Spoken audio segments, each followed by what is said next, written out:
daude gure mendi basatien larreta basoetan gailurretatik gora sorginen jaio terrira elurra urrun joanen da Euskaldunon sorterrian gailurretatik gora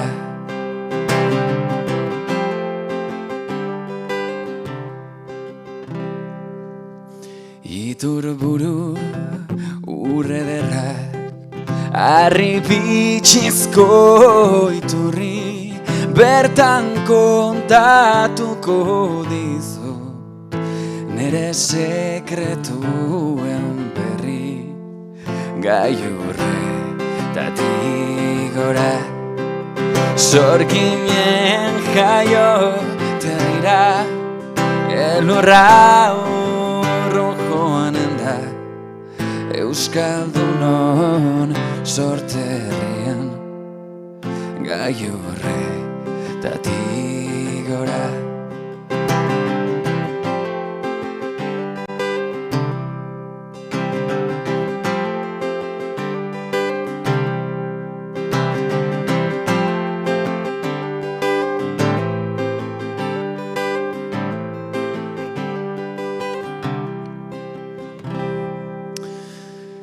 Ezinezkoa bada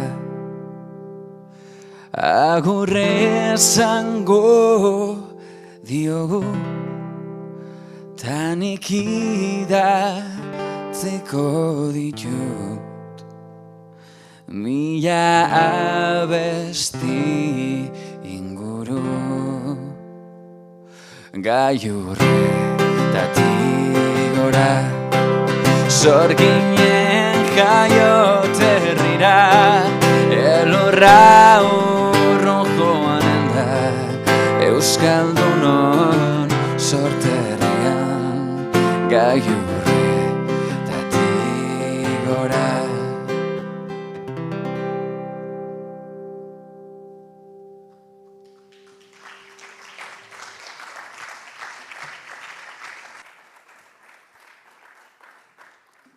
Arratsaldeon guztioi, eskerrik asko gonbidapenari erantzuten ona etortzeagatik.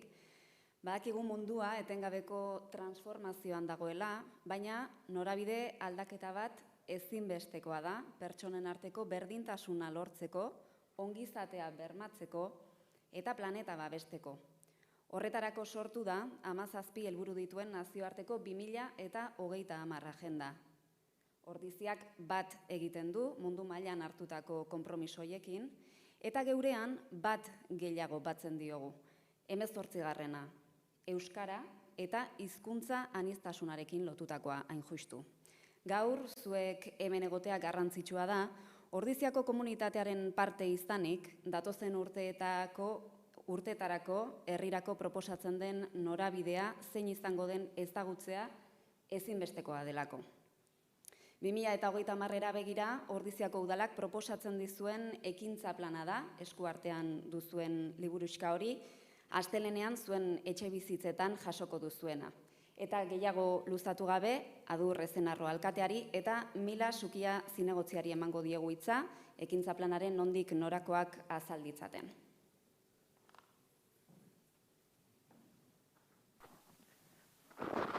Arratsaldeon eta zer baino lehen eskerrik asko gaur gure gonbiteari erantzun da etorri zareten guztioi. Gaur hemen aurkeztera gatozena, eskuartean daukazutena, urte oso baten lanaren fruitua da. Udala, Ordiziako udala osatzen duten sail guztietako teknikariekin batera egindako lana. Aurrera jarraitu baino lehen horregatik, aukera hau erabili nahiko nuke, udaletxeko langile guztiak eskertzeko. Lan honetan izan duten implikazioa goraipatzeko eta ohore bat izan da guztiok batera Ordiziaren alde lanean aritzea eta ditugun ideiak amankomunean jartzea. Hau lehen urratsa besterik ez da, eta datozen urteetarako ordiziak hartuko duen norabide berriaren abiapuntua izan nahi du, eta gonbidapen bat, zuekin guztiokin bide hori elkarrekin egiteko gonbidapen bat.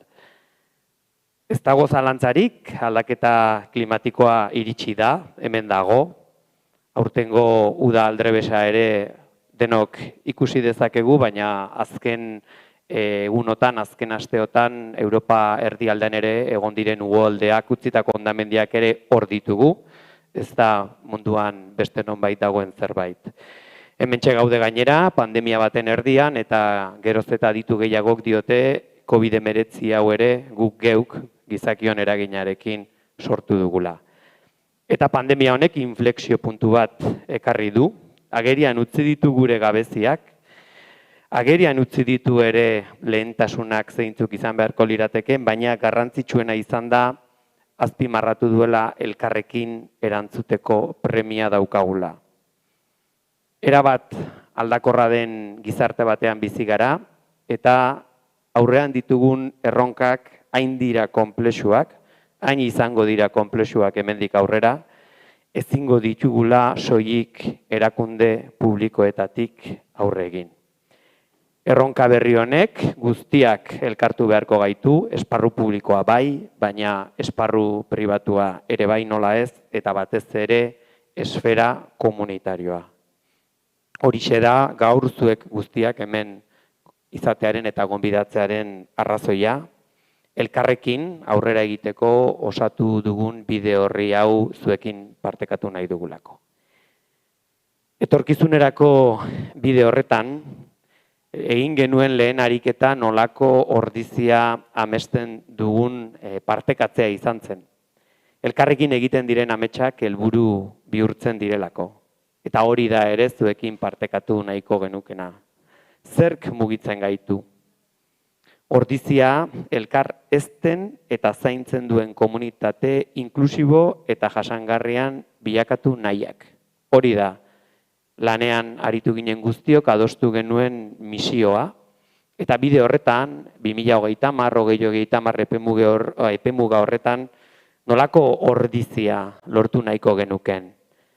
Aukera berdintasunean oinarrituta, bizikalitate komunitarioa sustatzen duen harrera herri euskalduna, sortzailea, berritzailea eta transizio ekologikoa sustatuko duena.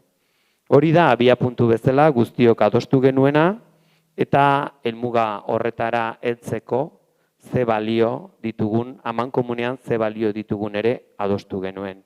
Elkarlana, giza eskubideen errespetua, jasangarritasuna, irekiak izatea, elkartasuna, parekidetasuna eta alduntzea. Oinarri honetatik abiatuta, nola egin hau guztia. Irudikatzen dugun ordizia hori lortzeko, abiapuntu bezala planteatzen ditugu 24 helburu eta helburu horiek lortzeko 210 ekintza zehatz. Hori da lehen urrats bezala, zuei aurkezten dizueguna, jakinda eta kontziente izan da, bigarren urratsa zuen ekarpenekin helburu eta ekintza horiek aberastea izango dela. Gaurkoan, eskuartean daukazute liburuska, bertan jasotzen dira zehatz mehaz ekintzak, beraz modu laburbilduan azalduko dizuegu ekintza planaren nondik norakoak, eta izan dadila abiapuntu bat, elkarrekin urratuko dugun bide horren abiapuntu bat. Eskerrik asko. Arratsaldeon guztiok. Naiz eta gobernu taldeko kidea ez izan, prozesu honen parte hartzea aukera izan dugu, eta oso aberasgarria izan da. Eskerrik asko denai.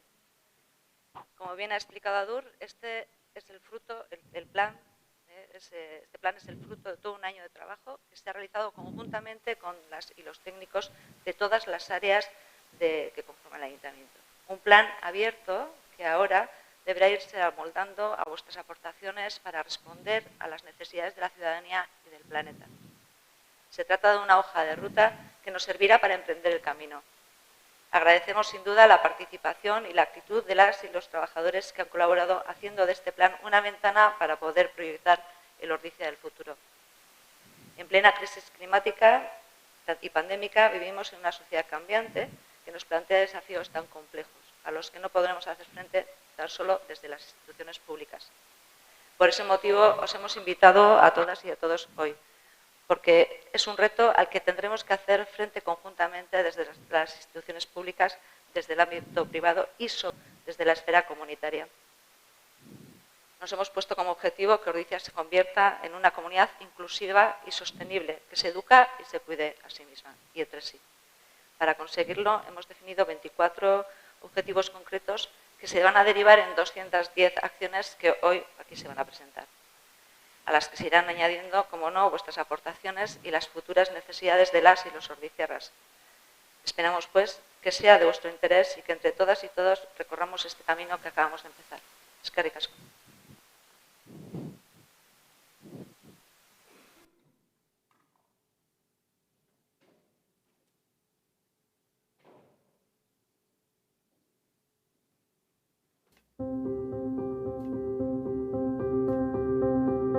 Erdi Aroko hiribilduaren inguruan hasi da Ordizia berdez inguratuta. Herriko bihotza da plaza, eta azoka plazarena. Bertan biltzen garen ordiziarron taupada sendoak dira bizia ematen diotenak. Baserritarren eta erosleen taupadak.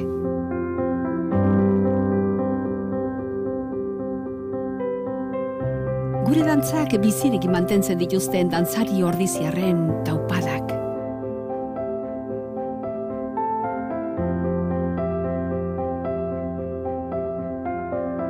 Indartsu datozen ordiziar belaunaldi berrien taupadak. Ordiziako aitonamonak bizimodu osasuntsura mugiarazten dituzten taupadak. Jatorri ezberdinetatik etorri arren, gurekin bat egiten duten ordizia anitz eta aberatsaren taupadak. Ordiziaren iraganean, ondo sustraituta, etorkizunera garamatzaten taupadak. Helburu partekatua lortzeko, ordiziarrak elkartzeko gai diren biderkatutako taupadak.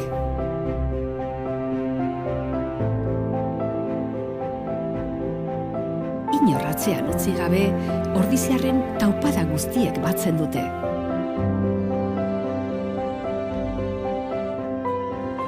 Ordiziako persona bakoitza, taupada bakoitza da ederra. Eta are ederragoa guztien batura. Halakoa da ordiziarren izaera. Irekia, askea, sortzailea, parte hartzailea eta lagunkoia bezain zintzoa. Aberatsa eta anitza da ordizia. Herri benetan bizia. Ordizia, bizi herria.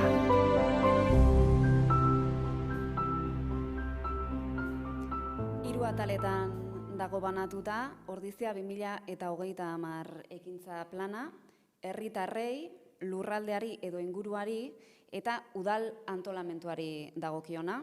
Has gaitezen ba, guztiak gertutik ezagutzen.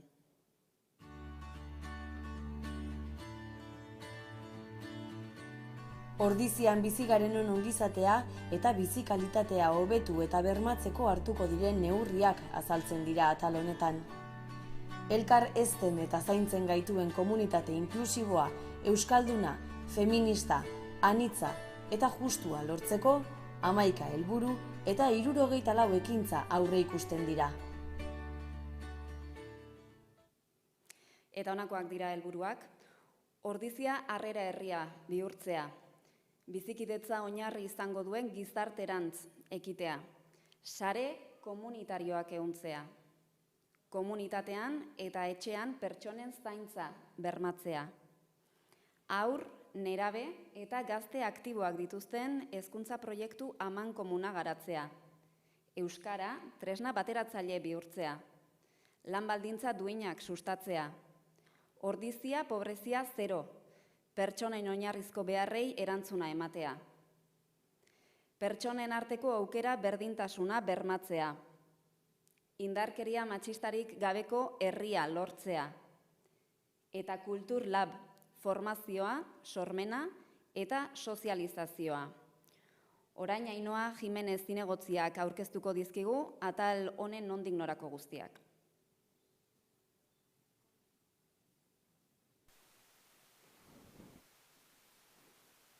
Kaixo, arratsaldeon guztioi. Zer da ordizia ordiziarri gabe? Ordizian bizi garen guztiok osatzen dugu ordiziarron komunitatea. Horregatik da hau lehenengo atala. Ezinbestekoa delako komunitate hau sendotzea aurretik datozkigun erronkei aurre egiteko. Ikusi duzuen bezala, 11 helburu daude. Eta helburu hauek aurrera eramateko 74 ekintza. Ez ditugu guztiak aipatuko, baina batzuk nabarmenduko ditugu. Gure herriko realitatea da, geroz eta ordiziar gehiago daudela, ordizian jaio ez direnak. Eta horrek, benetan aberasgarria den aniztasuna sortzen du gure herrian. Horregatik izan nahi dugu harrera herria. Nola? Esate baterako gurera datozen guztioi modu ofizialean ongietorria emanez. Horren adibide xume bat da, pasaden larun batean, Ordiziko plazan, aurten iaz jaiotako aurrei egindako ongietorria. Eta bestetik, urtean zehar burutzen ditugun ekintza guztietan, oso presente izatea, kultura eta hizkuntza aniztasuna. Gizarte eleanitza delako gurea. Baina eleaniztasun hortan, badaukagu batzen gaituen altxor bat. Euskara hain zuzen ere. Etorkizunari begira, euskararen erabilera bermatzeko gure konpromisoa sendoa da. Euskara hizkuntza bat baino gehiago dalako. Euskara gure identitatea da. Eta guztion artean indartu behar dugu. Horregatik jarraituko dugu euskaraldia bezalako ekimenak babesten eta udaletik euskara ikasteko doakotasuna bermatzen. Ordiziak duen indargunetako bat da, komunitate bat osatzen dugula. Gure tamainagatik eta gure egituragatik herri bat bakarra osatzen dugu. Gurean, aintzindari izan ginen hiri hezitzailea proiektua martxan jartzen. Eta aurten eragile ezberdinekin batera, batzuk hemen zaudete, hausnarketa prozesu batean murgilduta egon gara. Aurrera begirako erronka asko diseinatu ditugu. Eta guztiok bat egin dugu ideia batean. Eta zera da, aurrera egiteko, eragile ezberdinen arteko elkarlana ezinbestekoa dela. Eta horretan gaude. Gabonetan oso aberasgarria izan zen, ikastetxeetako guraso elkarteetako ordezkariak nola egon ziren Olentzero eta Mari Domingiren etorrera elkarrekin prestatzen. Eta bide beretik, dagoeneko hasiak gara lehen pausoak ematen kirolaren inguruko hausnarketa prozesuan. Eta prozesu horren helburua izango da, Ordizian, eskola kiroletik herri kirolera pasatzera. Eta nola ez, sare lana. COVID-19 ere argi utzi digulako, sare komunitarioak beharrezkoak direla. Elkar zaindu behar dugula. Eta hori ordiziarrok ondo dakigu. Eta erakutsi dugu hori egiteko gai garela. Une zaienetan ondokoa zaintzen dugula. Pandemiaren hasieran oso argi geratu zen bolondresaren bitartez. Eta kulturarloan zer? Lanean gaude, badauzkagu ideiak, badauzkagu proiektuak. Orain dela gutxi esan digute aizue, 10.000 biztanleko herri bat izateko, hazen olako azpiegitura dauzkazuen. Bai, egia da, eta horri zukua atera behar diogu. Dagoeneko lanean hasia gara, kulturla prozesu parte hartzailearen barruan. Oraindik badaude itxi eta zehazteko kontu ugari, baino dagoeneko ikusi dezakegu, kulturaren triangelua izango dena, irudikatu dezakegu. Barrena, dorrea eta herri antzokia batuko dituen triangelua. Eta bertan uztartuko ditugu, formazioa, sormena eta sozializazioa. Baina ezin dugu ahaztu, ordiziarrok bizi kalitate duinik ez dugula lortuko, lan baldintza egokirik gabe. Erronka handienetako bat da, lan aukera berriak sortzea. Horretarako, enplegu plana, formazioa eta ekonomia sozialean oinarritutako programak abiatuko dira. Herrian, zentzu horretan, badaukagu altxorra handi bat, Goierriko poloa hain zuzen ere. Bertan, hezkuntza, ikerketa eta berrikuntza sustatzen dira, eta hori indartzen jarraituko dugu. Eta lan baldintza duinak sustatzeaz gain, pertsonen arteko aukera berdintasuna. Hau eskubide bat dalako. Ordizia kolore anitz eta biziz osatutako herria da. Eta ez diegu inolaz ere lekurik egingo askatasunaren aurkako erasoei. Eta horretarako ezinbestekoa da prebentzio lana. Ikastetxe, eragile eta herritar guztiekin batera, zuekin elkarlanean. Horren adibide da, aurten lehenengoz aurrera eraman dugun udaberria transloratzen kanpaina edo homofobiaren aurkako astea. Oso garbi daukagu horrelako ekintzak ezin direla egun konkretu batzuetara mugatu.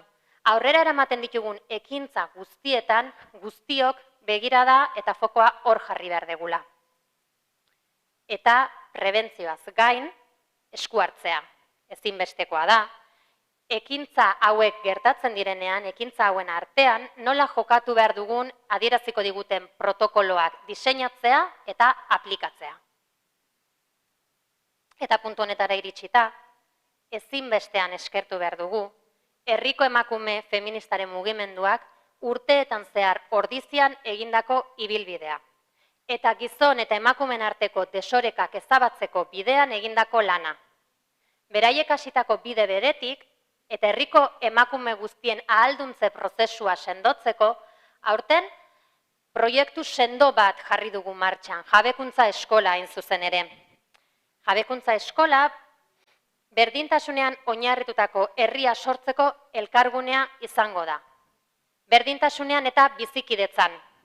Ahaztu gabe, iraganetik datozkigun zauriak, aitortu, sendatu eta itxi behar ditugula. Albokoaren oinetan jartzeko ariketa eginez. Eta bata bestearen alboan, elkarrekin aurretik dugun bidean urratsak emanez. Eskerrik asko.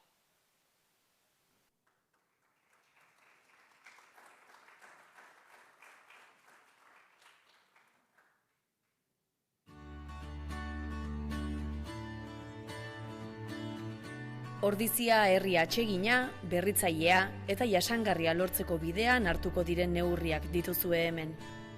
Funtsean, trantsizio ekologikoan oinarrituz, azoka eta elikadura subiranotasuna bultzatzea, balio erantsia duen bertako ekonomia sustatzea eta beharrezko azpiegiturak eraikitzea. Ordizian bizi, erosi, ikasi eta lan egiteko aukera izan dezagun, 11 helburu eta 124 ekintza aurre ikusten dira.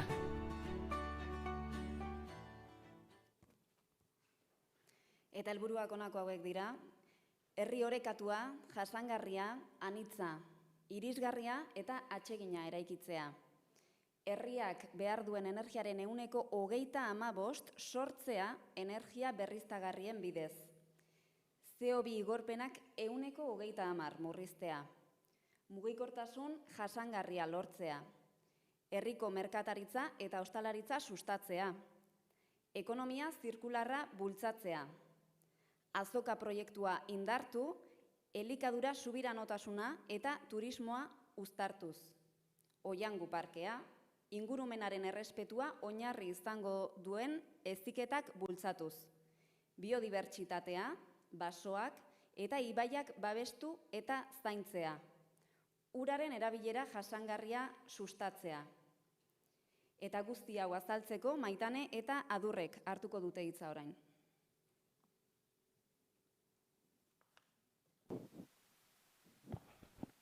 Kaixo, arratsalde on guztioi. Ordiziako komunitatea lurralde batean, espazio batean kokatzen da. Eta lurralde horrek ere ematen digu gure nortasuna. Lurraldearen ezaugarri naturalek, baina baita guk geuk eraiki ditugunak, herriak, merkataritzak edo ekonomiak. Hori guztia da Ordiziako lurraldea, eta gure mugen baitan sartzen den eremu zabal guzti hori hartzen duen ia plangintza bakarra da hirigintza antolamendurako plan orokorra. 2030 epemuga horretan ezinbestekoa izango da plan orokor berria onartzea, baina bere egitea 2030 agendak ezartzen dizkigun printzipio guztiak. Kanporantz zazteari utzi, eta barrurantz azten hastea, natura babestea, ibaia berreskuratzea, eremu urbanoak berdetzea, eta abar. Barrura begiratze horretan, hasi beharko gara baita ere, gauza berriak egin baino lehen ditugunak zaintzen eta duintzen, hori beharko litzateke lehentasuna. Auzo zaharrak zahar berritu behar ditugu, hor ditugu Bustuntza eta Altamira. Bertako eremu publikoak duindu, komun publikoak jarri, esertzeko banku gehiago jarri, auzotarrentzako lokalak sortu eta bar. Zentzu horretan, udalerri osoko azpiegituren mantenu planak ere finkatzea ezinbestekoa izango da, lehentasunak ezartzeko eta urteko lanen programak finkatzeko. Eta azpiegituretan erronka nagusi bat, ibaira ezin ditugu euri urak baino isuri eta saneamendu erabat separatiboa lortzea lehentasuna izango da.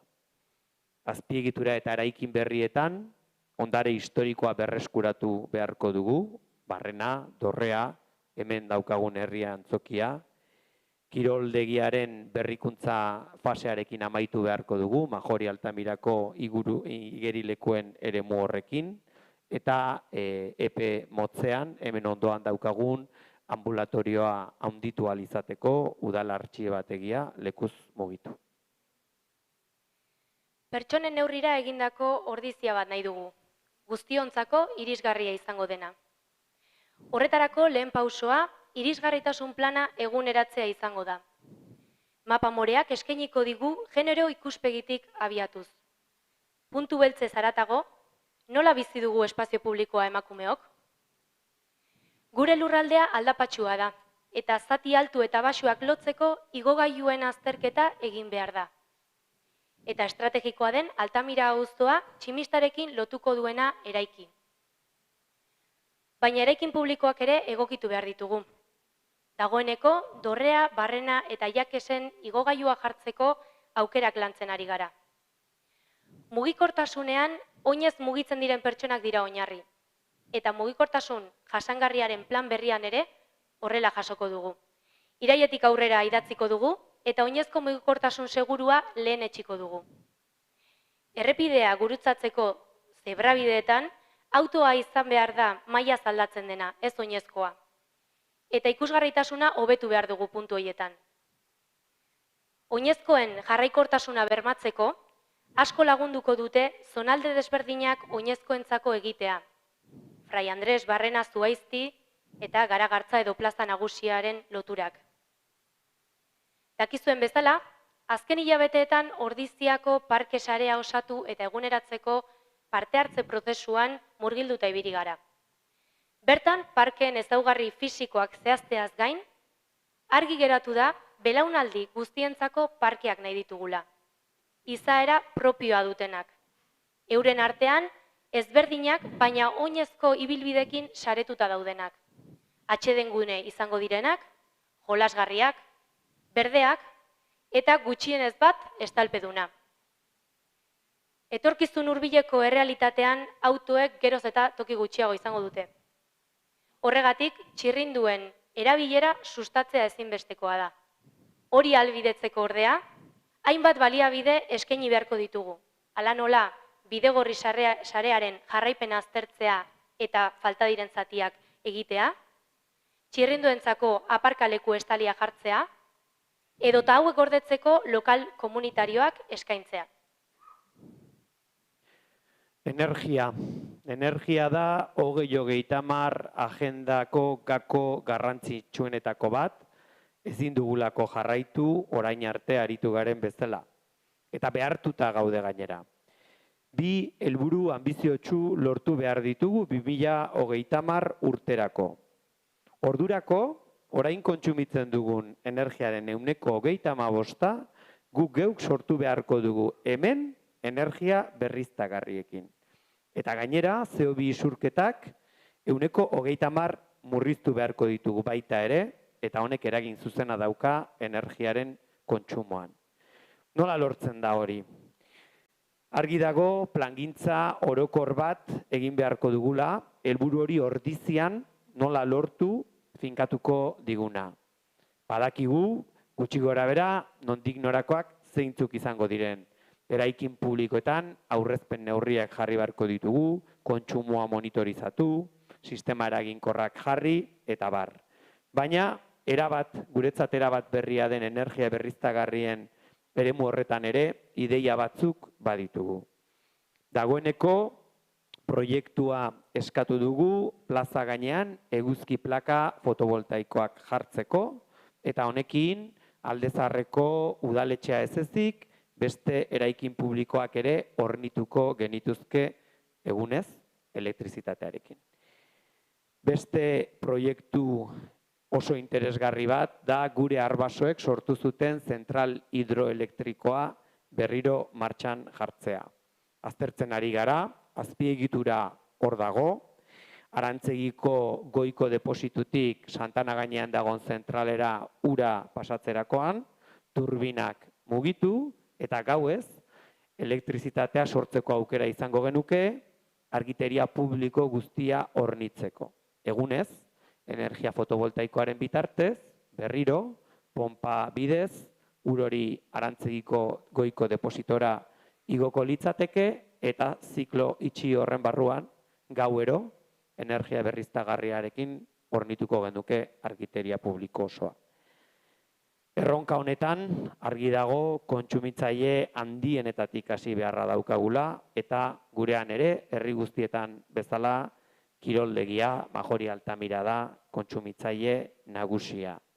Bertan, energia fotovoltaikoa, biomasazko galdarak jarri beharko ditugu noski, isolamenduak hobetu eta aztertzen ari gara, Olklik gain sortzen duen energia ere, erabiltzeko aukerak ze bideragarritasun eskaintzen digun. Bukatzeko, Urdaneta eskolaren energia azterketa eskatu dugu, eraikuntzaren eraberritzean, bertan ere, energia berriztagarriak sortzeko aukera izan dezagun, eta kontsumoak jeisteko.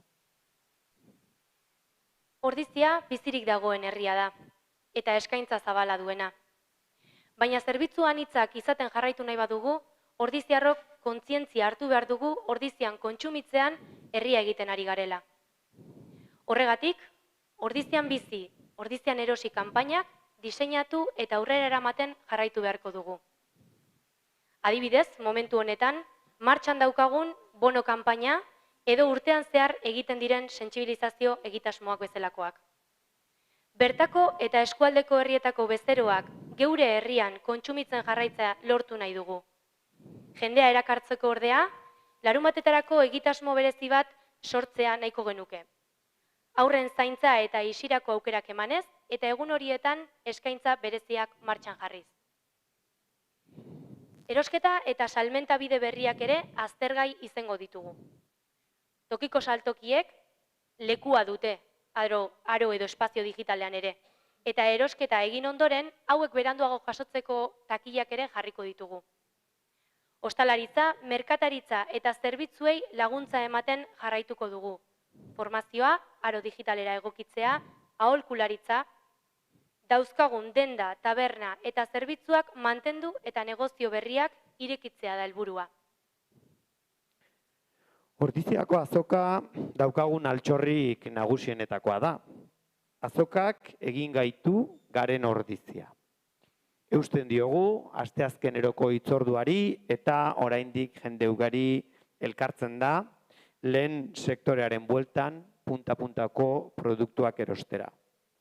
Azoka zaindu eta balioan jartzea izango da gure erronka nagusiena, eta pandemiak eskaini dizkigun aukerak erabili behar ditugu.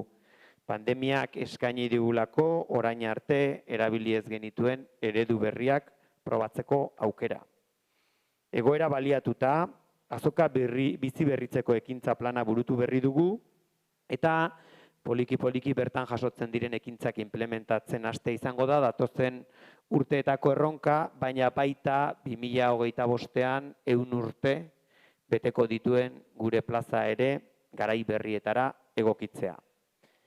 Azoka, gainera, erabat lotuta dago kilometro zero filosofia eta elikadura subiranotasunarekin, azkenean eskura ditugun aukera guztien artean badakigulako gertukoa kontsumitzea dela aukerarik jasangarriena. Baina aukera hori oso lotuta dago jasotzen dugun heziketarekin. Horregatik, Oiangu baserrian garatu nahi dugun proiektu integralaren helburua da natura, lehen sektorea, elikadura eta gastronomia lotuko dituen heziketa proiektu bat sortzea. Aterpetxea martxan jarri, Oiangu txiki baserria baserri eskolan bilakatu, nekazari berrientzako lurbankuak sortu eta eraikin berrian ikasgelan balioan hitzak sortzea. Turismo jasangarria ere gakoa izango delako etorkizunean eta hortxe lotzen zaizkigu azoka, Oiangu eta delikatuz.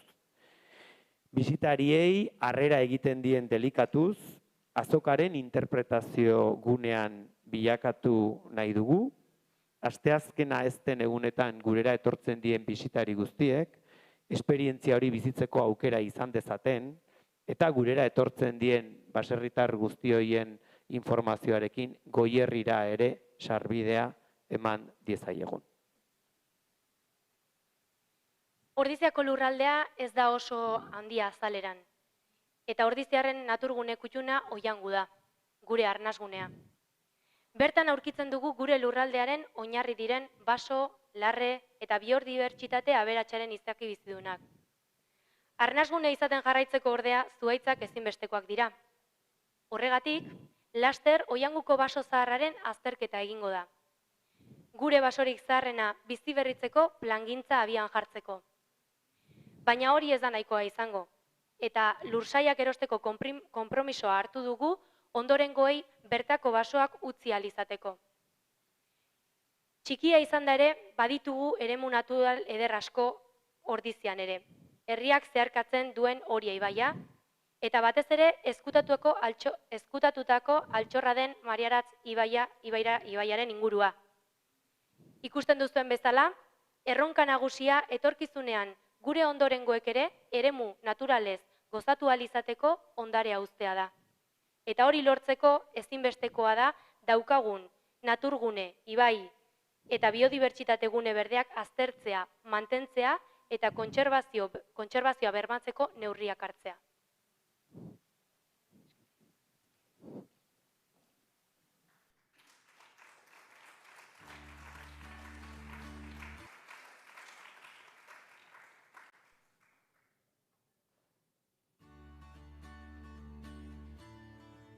Ordiziako udalaren lehentasuna, herritarren beharrei modu eraginkor, azkar eta zuzenean erantzuna ematea da. Eta hori ahalbidetuko duen errealitate digital berrira egokitutako zerbitzua eskaintzea. Horretarako, atal honetan, 2 helburu nagusi eta 22 ekintza daude zehaztuta. 2 helburu nagusi horiek hauek dira, herritarren beharrei erantzuteko komunikazio eta arreta zerbitzu zuzena, gardena eta eraginkorra eskaintzea, eta administrazio moderno, jasangarri eta eraginkorra lortzea. Itxaso Muñoz zinegotziak azalduko dizkigu xehetasunak.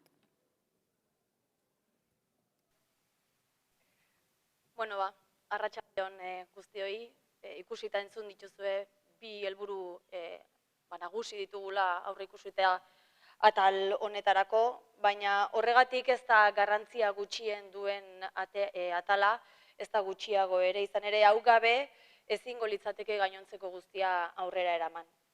Lehenik eta behin, udala barrutik sendotu behar da, administrazioa modu sendoan egon behar da egituratuta, herritarrei behar den moduan erantzuna emateko. Eta horretarako zer egingo dugu? Udaleko plantilla sendotu. 2 urte hauetan, eta batez ere pandemia garaian ikusi dugu, udalak estrukturalki hainbat gabezia dituela, eta datozen urteetarako kontratazioak aurre ikusten ditugu. Adibidez, giza baliabideetarako pertsona bat kontratatuko dugu, eta zerbitzu burua ere kontratatuko dugu besteak beste.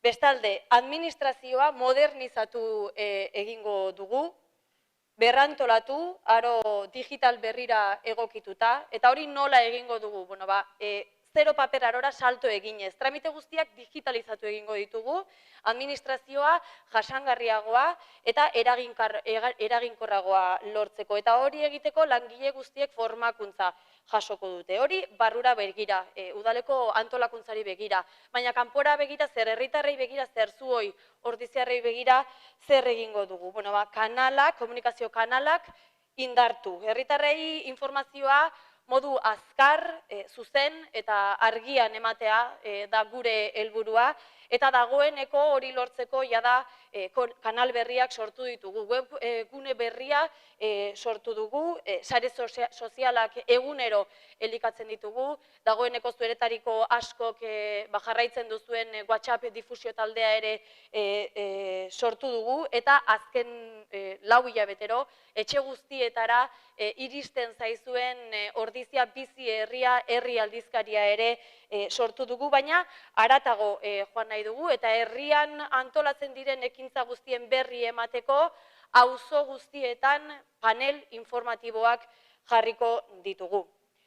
Honez guztiaz gain, ikusten dugu oso beharrezkoa dela egunerokortasunean herritarrek udalean egin beharreko tramiteak ere eraginkortasuna lortzea, tramite horietan eraginkortasuna lortzea, alegia tramite horiek errezago egin ahal izatea, eta horreketarako makina bat jarriko dugu, bertan eskaerak automatikoki egin ahal izango dira, besteak beste erroldagiriak eskatu ahal izango dira, ordainketak ere egin ahal izango dira, eta horrekin zer lortuko dugu? Gaur egungo arreta zerbitzua arindu eta noski eraginkorragoak izatea. Eta arreta zerbitzua hitz egiten ari garela, esan hemen ere berrikuntzak ikusten ditugula edo egongo direla. Badakizue orain udaletxe azpian, Arkupetan dagoela arreta zerbitzua kokatuta, tokiz aldatuko dugu, ageriagoan dagoen leku batera mugituko dugu, herritarren gandik gertuago egoteko. Eta horrez gainera ematen den zerbitzu ere sendotu egingo da. Badakigulako oso garrantzitsua dela zerbitzu integral bat ematea arreta zerbitzuan, izan ere, edozein arazo daukagunean, herritarrok beti jotzen dugulako lehen atea erantzun eske udalarena delako, eta udalak modu honean eta modu eraginkorrean erantzuna eman behar duelako.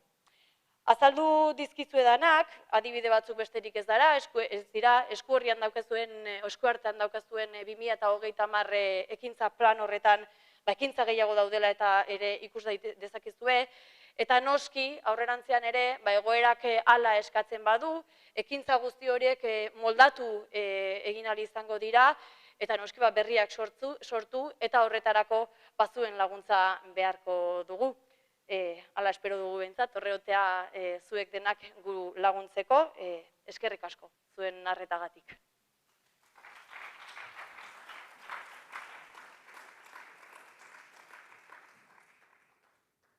Ikusi duzuen bezala, erronka handia da, baina bidea urratsak emanez, pausuak emanez hasten da, txikitik hasita, oinarri sendoak jarriz, etorkizuneko ordizia irudikatuz. Gaur hona ekarri dizuegun ekintza plan honekin lehen oinarria jarri da, baina behin eta berriz azaldu den moduan plan dinamikoa eta irekia da. Elkarrekin elikatzen jarraitu beharko dena, eta modu horretan aberastuko dena ezinbestean.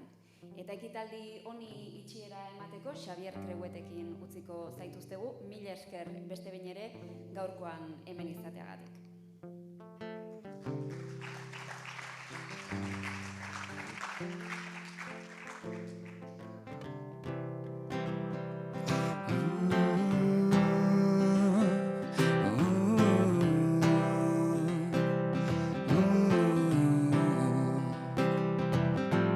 Gogorik ez akorde bat ere jotzeko, gitarrak asko pixatzen du azken aldian, musikatik bihotzaren medizina, baina oraingo honetan ez dit balio izan. dit balio izan, ostiaka ikasten den bizitza honetan.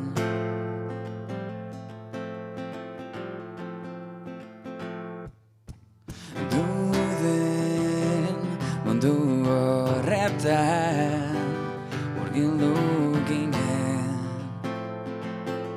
erantzunen esperoan tamalez da bere ala gatu zenon. Aurkako norabidea ta ni zugandik urruntzen azkeneko aldiz atzera begiratzen dut. Ta zu ahul baina ziur promesa mantentzen ez garela berriro, ez garela berriro ikusiko. Duden mundu horretan murgildu ginen, erantzunen esperoan tamalez da bere ala hautatu zenon. Aurkako norabidea gogorik ez akorde gehiago jotzeko. Eskerrik asko.